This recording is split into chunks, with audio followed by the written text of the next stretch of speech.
Hello guys, welcome to our channel. आज हम देखने वाले हैं लेक्चर नंबर 6, जिसमें हम पढ़ने वाले हैं एसक्यूएल के सिलेक्ट स्टेटमेंट के बारे में और एसक्यूएल की वेयर क्लोजेस के बारे में कि एसक्यूएल में वेयर क्लोज क्या काम करता है।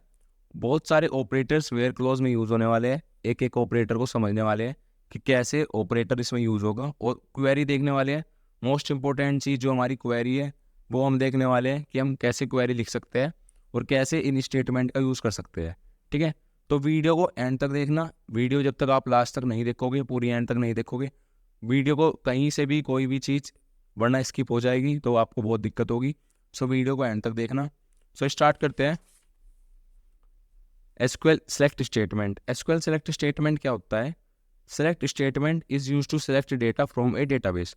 जैसे आप सभी को पता है कि सेलेक्ट, आपको नाम से समझ में आ रहा होगा क्या करना है। हमें डेटा को सेलेक्ट करना है डेटाबेस से। ठीक है, to select data from database. अब आप समझ गए कि हमें क्या, अगर आपको कोई भी डेटा चाहिए होगा डेटाबेस से तो आपको सेलेक्ट स्टेटमेंट का यूज़ करना पड़ेगा। अब उसको क्वेरी देखते हैं कि क्वेरी को कैसे हम यूज़ कर सकते हैं। Select star from customers. अब ये स्टार का मतलब क्या है? जैसे आपका टेबल है, कोई भी आपकी टेबल है, सपोज ये टेबल आपकी है, सपोज ये कस्टमर नाम की टेबल है। ठीक है, ये आपकी कस्टमर नाम की टेबल है, इसमें कॉलम्स है A B C D A, ये आपके इसमें कॉलम्स है।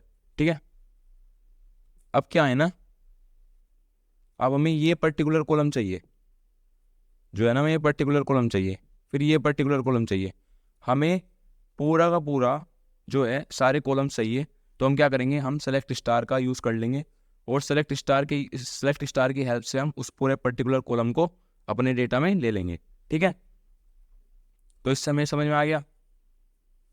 अब हम देखते हैं select name city from customers. तो इसमें क्या होगा ना, अब इसमें आपने पर्टिकुलर कॉलम का नाम दे दिया कि हमें नेम और सिटी वाला कॉलम चाहिए कस्टमर टेबल के अंदर। भाई कस्टमर टेबल के अंदर बहुत सारे कॉलम्स हो गए, बट आपको ऐसा भी हो सकता है कि आपको कुछ नेसेसिटी, कुछ ही कॉलम्स चाहिए हो, तो उसमें क्या करेंगे, उस केस में हम कॉलम का नाम लिख देंगे जो भी आपको कॉलम चाहिए होगा। अगर एक चाहिए तो आप सिर्फ नेम लिख देना, अगर आपको बहुत सारे कॉलम्स चाहिए तो कॉमा लगा के आप उन कॉलम्स का नाम लिख दीजिए। जैसे सेलेक्ट नेम सिटी, आपको और भी कुछ चाहिए तो कॉमा लगा के नाम लिख दिया, फिर फ्रॉम, जिस टेबल से आप उसको लेना चाहते हो वो टेबल का नाम लिख दिया। तो इससे क्या होगा ना, आप रिटर्न करोगे अपने सिलेक्टेड कॉलम्स को। स्टार से क्या होगा, हम सारे कॉलम्स जितने भी टेबल्स में हैं उस सारे कॉलम्स को रिटर्न कर देगा, और अगर हम अपने कॉलम पर्टिकुलर कॉलम का नाम दे देंगे तो सिर्फ हमारा वही कॉलम आएगा जो हमें यूज़ है। ठीक है, अब हम देखते हैं एसक्यूएल सेलेक्ट डिस्टिंक्ट स्टेटमेंट। इसमें क्या होता है ना, ये इसके जैसे ही है, बस इसमें थोड़ा सा डिफरेंस है, तो हम डिफरेंस को देखते हैं क्या है। जैसे आप देख रहे हो कि डिस्टिंक्ट स्टेटमेंट, तो distinct statement is use to return only different values.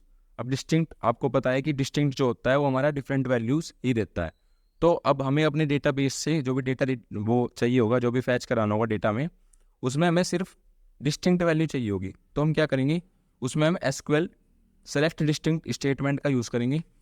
अब देखते हैं उसमें क्वेरी कैसे लिखते हैं हम। Select distinct country from customers. अब इसमें क्या हुआ कि हमने सेलेक्ट स्टेटमेंट का यूज़ करा, उसके साथ हमें डिस्टिंक्ट स्टेटमेंट का भी यूज़ करना है, तो ये पूरा हो गया select distinct country from customers. अब जब हम ये करेंगे तो select only the distinct value from the country column. मैंने आपके, जो आप उसको अच्छे से पढ़ पाओ इसलिए मैंने आपको डिस्क्रिप्शन में नोट्स दे रखे हैं, उसमें एक एक चीज़ बहुत अच्छे से लिखी गई है, आप देख रहे होगे।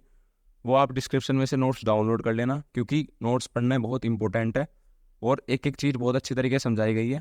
सो नोट्स बहुत इंपॉर्टेंट है। आप जब खुद से, जब तक आप कोई भी चीज़ नहीं पढ़ोगे तो आपको ज़्यादा अच्छे तरीके से अंडरस्टैंडिंग नहीं होगी, और आपको पता ही है एसक्यूएल बहुत इंपॉर्टेंट है। तो नोट्स इसके डाउनलोड कर लेना, डिस्क्रिप्शन में इसके नोट्स होगी। Select distinct country from customers. अब इसमें क्या हुआ ना कि हमें डिस्टिंक्ट ही चाहिए कंट्री का, तो क्या करा उन्होंने, select only the distinct value from the country column. अब ऐसा हो सकता है कि जो कंट्री है उसमें बहुत सारी वैल्यूज जो है सेम हो सकता है कि हमारी बहुत सारी वैल्यूज जो है सेम हो, बट हमने क्या करा ना, डिस्टिंक्ट लगा के हमने क्या करा, सिर्फ हम डिफरेंट डिफरेंट वाली वैल्यूज को फैच कर लेंगे। अब हम देखते हैं एसक्यूएल वेयर क्लोज। हमने देख लिया, अभी हमने क्या पढ़ा, एसक्यूएल सेलेक्ट स्टेटमेंट के बारे में अभी पढ़ा है। उसके बाद हमने पढ़ा है एसक्यूएल सेलेक्ट डिस्टिंक्ट स्टेटमेंट के बारे में, जो कि मोस्ट इंपोर्टेंट है। एसक्यूएल वेयर क्लोज तो आपको हर जगह यूज़ करेगा एसक्यूएल में, तो इस पे मोस्ट इम्पोर्टेंट लिख लेना और इसको प्लीज़ अच्छे से पढ़ लेना क्योंकि ये मोस्ट इम्पोर्टेंट होता है आपके एसक्यूएल में। Where clause is use to filter records with specify condition. अब इसको एक चीज़ से समझते हैं कि जैसे आपको टेबल्स में से कोई कंडीशन लगानी है, कोई भी आपको जब आप डेटा ले रहे हो टेबल डेटाबेस में से तो आपको कोई कंडीशन लगानी है, तो वो कंडीशन हम किसकी हेल्प से लगा सकते हैं? वो कंडीशन हम एसक्यूएल में वेयर क्लोज की हेल्प से उस कंडीशन को लगा सकते हैं। और जैसे इसकी डेफिनेशन है, where clause is use to filter records with specify condition.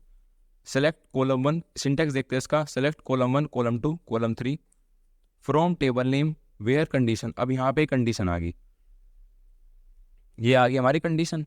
तो हमने क्या करा, हमें कॉलम 1 चाहिए, हमें कॉलम 2 चाहिए, हमें कॉलम 3 चाहिए। फ्रॉम टेबल से हमने टेबल का नाम दे दिया, कोई भी आपकी टेबल होगी उसमें से हमें ये चीज़ चाहिए होगी, वहाँ पे हमने वेयर कंडीशन लगा दी। अभी वेयर कंडीशन